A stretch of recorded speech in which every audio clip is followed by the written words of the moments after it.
नमस्कार दोस्तों, प्रस्तुत है रविन्द्रनाथ टैगोर द्वारा लिखी रचना प्रेम का मूल्य। बृहस्पति छोटे देवताओं का गुरु था। उसने अपने बेटे कच्छ को संसार में भेजा कि शंकराचार्य से अमर जीवन का रहस्य मालूम करे। कच्छ शिक्षा प्राप्त करके स्वर्गलोक को जाने के लिए तैयार था। उस समय वह अपने गुरु की पुत्री देवयानी से विदा लेने के लिए आया। कच्छ, देवयानी, मैं विदा लेने के लिए आया हूँ। तुम्हारे पिता के चरण कमलों में मेरी शिक्षा पूरी हो चुकी है। कृपया कर मुझे स्वर्गलोक जाने की आज्ञा दो। देवयानी, तुम्हारी कामना पूर्ण हुई। जीवन के अमृत का वह रहस्य तुम्हें ज्ञात हो चुका है जिसकी देवताओं को सर्वदा इच्छा रही है। किंतु तनिक विचार तो करो, क्या कोई और ऐसी वस्तु शेष नहीं जिसकी तुम इच्छा कर सको? कच्छ, कोई नहीं। देवयानी, बिल्कुल नहीं। तनिक अपने हृदय को टटोलो और देखो, संभवतः कोई छोटी बड़ी इच्छा कहीं दबी पड़ी हो। कच्छ, मेरे उषाकालीन जीवन का सूर्य अब ठीक प्रकाश पर आ गया है। उसके प्रकाश से तारों का प्रकाश मध्यम पड़ चुका है। मुझे अब वह रहस्य ज्ञात हो गया है जो जीवन का अमृतत्व है। देवयानी, तब तो संपूर्ण संसार में तुमसे अधिक कोई व्यक्ति भी प्रसन्न न होगा। खेद है कि आज पहली बार मैं यह अनुभव कर रही हूँ कि एक अपरिचित देश में विश्राम करना तुम्हारे लिए कितना कष्टप्रद था। यद्यपि यह सत्य है कि उत्तम से उत्तम वस्तु जो हमारे मस्तिष्क में भी थी तुमको भेंट कर दी गई है। कच्छ, इसका तनिक भी विचार मत करो और हर्ष सहित मुझे जाने की आज्ञा दो। देवयानी, खुशी रहो मेरे अच्छे सखा।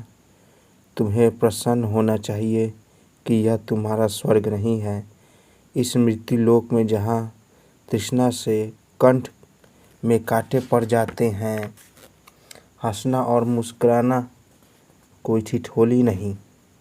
यह संसार ही जहाँ अधूरी इच्छाएं चहुओर घिरी हुई है, जहाँ कोई प्रसन्नता की स्मृति में बार बार कलेजे में हुक उठती है, जहाँ ठंडी सांसों से पाला पड़ा। तुम ही कहो, इस दुनिया में कोई क्या हंसेगा? कच्छ, देवयानी, बता, जल्दी बता, मुझसे क्या अपराध हुआ है? देवयानी, तुम्हारे लिए इस वन को छोड़ना बहुत सरल है। यह वही वन है जिसने कितने वर्षों तक तुम्हें अपनी छाया में रखा और तुम्हें रोलियां दे देकर थपकाया। तुम्हें अनुभव नहीं होता कि आज वायु किस प्रकार कंदन कर रही है। देखो, वृक्षों की हिलती हुई छाया को देखो, उनके कोमल पल्लों को निहारो। वे वायु में घूम नहीं रहे बल्कि किसी खोई हुई आशा की भांति भटके भटके फिर रहे हैं। एक तुम हो कि तुम्हारे ओष्ठों पर हंसी खेल रही है। प्रसन्नता के साथ तुम विदा हो रहे हो। कच्छ, मैं इस वन को किसी प्रकार मातृभूमि से कम नहीं समझता, क्योंकि यहाँ ही मैं वास्तव में आरंभ से जन्मा हूँ। उसके प्रति मेरा स्नेह कभी कम न होगा। देवयानी, वह देखो, सामने बड़ का वृक्ष है जिसने दिन के घोर ताप में, जबकि तुमने पशुओं को हरियाली में चरने के लिए छोड़ दिया था, तुम पर प्रेम से छाया की थी। कच्छ, ए वन के स्वामी, मैं तुम्हें प्रणाम करता हूँ। जब मैं विद्यार्थी यहाँ शिक्षा प्राप्त हेतु आए और शहद की मक्खियों की भनभनाहट और पत्तों की सरसराहट के साथ साथ तेरी छाया में बैठकर अपना पाठ दोहराया, तो मुझे भी स्मरण रखना देवयानी। और तनिक वनमती का भी तो ध्यान करो, जिसके निर्मल और तीव्र प्रवाह का जल प्रेम संगीत की एक लहर के समान है। आह कच्छ, इसको बिल्कुल नहीं भूल सकता। इसकी स्मृति सदा बनी रहेगी। वनमती मेरी गरीबी की साथी है। वह एक तल्लीन युवती की भांति होठों पर मुस्कान लिए अपने सीधे सीधे गीत गुनगुनाते हुए निस्वार्थ सेवा करती है। देवयानी, किंतु प्रिय सखा, तुम्हें स्मरण करना चाहती हूँ कि तुम्हारा और भी कोई साथी था, जिससे बेहद प्रयत्न किया कि तुम इस निर्धनता के दुख से भरे जीवन के प्रभाव से प्रभावित न हो। यह दूसरी बात है कि यह अत्यंत व्यर्थ हुआ। कच्छ, उसकी स्मृति तो जीवन का एक अंग बन चुकी है। देवयानी, मुझे वो दिन स्मरण है जब तुम पहली बार यहाँ आए थे। उस समय तुम्हारी आयु किशोर अवस्था से कुछ अधिक थी। तुम्हारे नेत्र मुस्कुरा रहे थे। तुम उस समय उधर वाटिका की बाट के समीप खड़े थे। कच्छ, हाँ हाँ, उस समय तुम फूल चन रही थी। तुम्हारे शरीर पर श्वेत वस्त्र थे। ऐसा दिखाई देता था जैसे उषा ने अपने प्रकाश में स्नान किया है। तुम्हें संभवतः स्मरण होगा, मैंने कहा था यदि मैं तुम्हारी कुछ सहायता कर सकूं तो मेरा सौभाग्य होगा। देवयानी, स्मरण क्यों नहीं है? मैंने आश्चर्य से तुमसे पूछा था कि तुम कौन हो, और तुमने यत्न नम्रता से उत्तर दिया था कि मैं इंद्र की सभा के प्रसिद्ध गुरु बृहस्पति का सुपुत्र हूँ। फिर तुमने बताया कि तुम मेरे पिता से वह रहस्य मालूम करना चाहते हो जिससे मुर्दे जीवित हो सकते हैं। कच्छ, मुझे संदेह था कि संभव है तुम्हारे पिता मुझे अपने शिष्य रूप में स्वीकार न करें। देवयानी, किंतु जब मैंने तुम्हारी स्वीकृति के लिए समर्थन किया तो वह इस विनती को अस्वीकार न कर सके। उनको अपनी पुत्री से इतना अधिक स्नेह है कि वह उसकी बात टाल ही नहीं सकते। कच्छ, और जब मैं 3 बार विपक्षियों के हाथों मारा गया तो तुम्ही ने अपने पिता को बाध्य किया था कि मुझे दोबारा जीवित करें। मैं इस उपकार को बिल्कुल नहीं भूल सकता।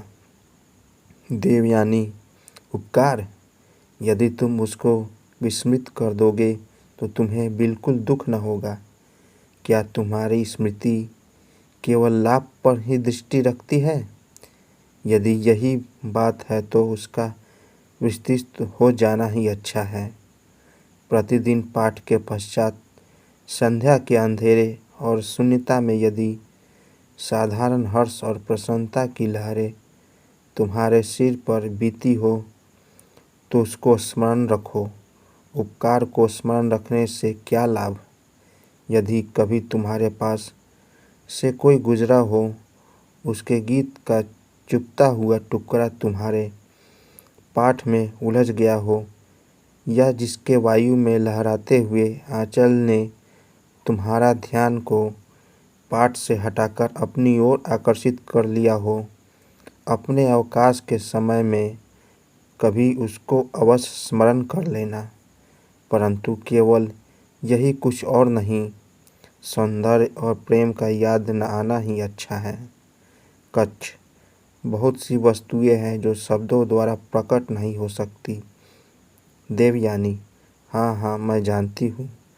मेरे प्रेम से तुम्हारे हृदय का एक एक अणु छिद चुका है, और यही कारण है कि मैं बिना संकोच के इस सत्य को प्रकट कर रही हूँ कि तुम्हारी सुरक्षा और कम बोलना मुझे पसंद नहीं।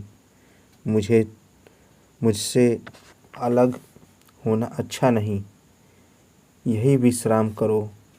कोई ख्याति ही हर्ष का साधन नहीं। अब तुम मुझको छोड़कर नहीं जा सकते। तुम्हारा रहस्य मुझ पर खुल चुका है। कच्छ। नहीं देवयानी, नहीं, ऐसा न कहो। देवयानी। क्या कहा नहीं? मुझसे क्यों झूठ बोलते हो? प्रेम की दृष्टि छिपी नहीं रहती। प्रतिदिन तुम्हारे सिर के तनिक से हिलने से, तुम्हारे हाथों के कंपन से तुम्हारा हृदय तुम्हारी इच्छा मुझ पर प्रकट करता है। जिस प्रकार सागर अपनी तरंगों द्वारा काम करता है, उसी प्रकार तुम्हारे हृदय ने तुम्हारी भावभंगिनी द्वारा मुझ तक संदेश पहुँचाया। सहसा मेरी आवाज़ सुनकर तुम तिलमिला उठते थे। क्या तुम समझते हो कि मुझे तुम्हारी उस दशा का अनुभव नहीं हुआ? मैं तुमको भली भांति जानती हूँ और इसलिए अब तुम सर्वदा मेरे हो। तुम्हारे देवताओं का राजा भी इस संबंध को तोड़ नहीं सकता। कच्छ। किंतु देवयानी, तुम ही हो। क्या इतने वर्ष अपने घर और घर वालों से अलग रहकर मैंने इसलिए परिश्रम किया था? देवयानी। क्यों नहीं? क्या तुम समझते हो कि संसार में शिक्षा का मूल्य है और प्रेम का मूल्य नहीं? समय नष्ट मत करो, साहस से काम लो और यह प्रतिज्ञा करो। शक्ति, शिक्षा और ख्याति की प्राप्ति के लिए मनुष्य तपस्या और इंद्रियों का दमन करता है। एक स्त्री के सामने उन सब का कोई मूल्य नहीं। कच्छ। तुम जानती हो कि मैंने सच्चे हृदय से देवताओं से प्रतिज्ञा की थी कि मैं जीवन के अमृतों का रहस्य प्राप्त करके आपकी सेवा में आ उपस्थित होऊंगा। देवयानी। परंतु क्या तुम कह सकते हो कि तुम्हारे नेत्रों ने पुस्तकों के अतिरिक्त और किसी वस्तु पर दृष्टि नहीं डाली? क्या तुम यह कह सकते हो कि मुझे पुष्प भेंट करने के लिए तुमने कभी अपनी पुस्तक को नहीं छोड़ा? क्या तुम्हें कभी ऐसे अवसर की खोज नहीं रही कि संध्या काल मेरी पुष्प वाटिका के पुष्पों पर जल छिड़क सको? संध्या समय जब नदी पर अंधकार का वितान तन जाता, तो मानो प्रेम अपने दुखित मौन पर छा जाता। तुम घास पर मेरे बराबर बैठकर मुझे अपने स्वर्गिक गीत गाकर क्यों सुनाते थे? क्या यह सब काम उन पर्यंतों से भरी हुई चालाकियों का एक भाग नहीं जो तुम्हारे स्वर्ग में क्षम्य है?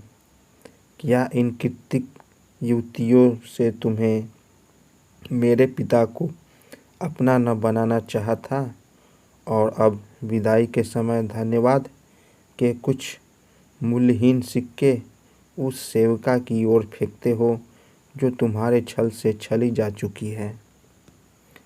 कच्छ।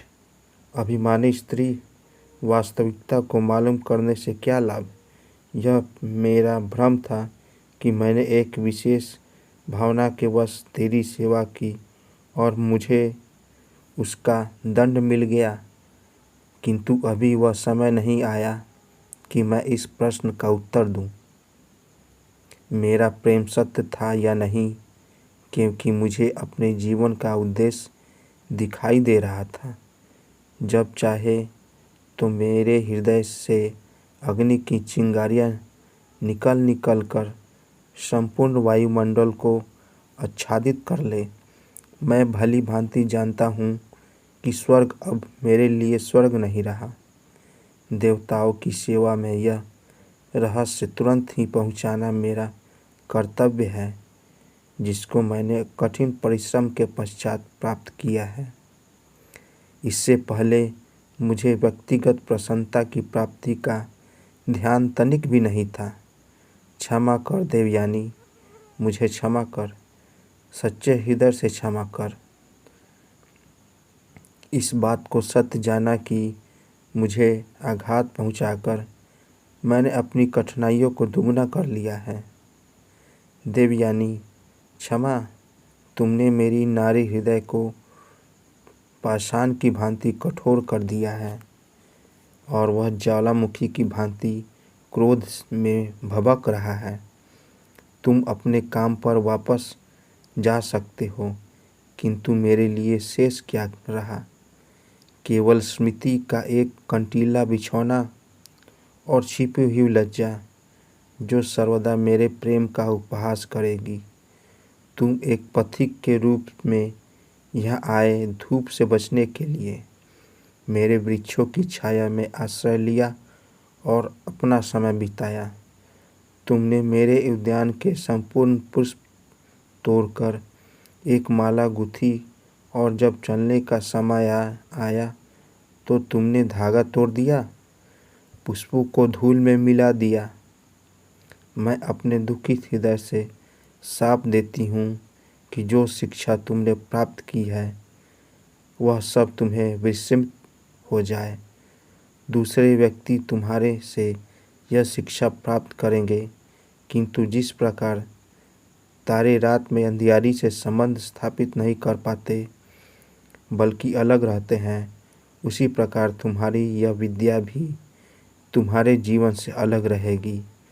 व्यक्तिगत रूप में तुम्हें इससे कोई लाभ न होगा, और यह केवल इसलिए कि तुमने प्रेम का अपमान किया, प्रेम का मूल्य नहीं समझा। तो दोस्तों, रविंद्रनाथ की कहानी आप लोग को कैसी लगी? अगर ये कहानी अच्छी लगी हो तो मेरे चैनल को लाइक और सब्सक्राइब ज़रूर कीजिएगा। मिलते हैं एक नई कहानी के साथ एक नई वीडियो में। तब तक के लिए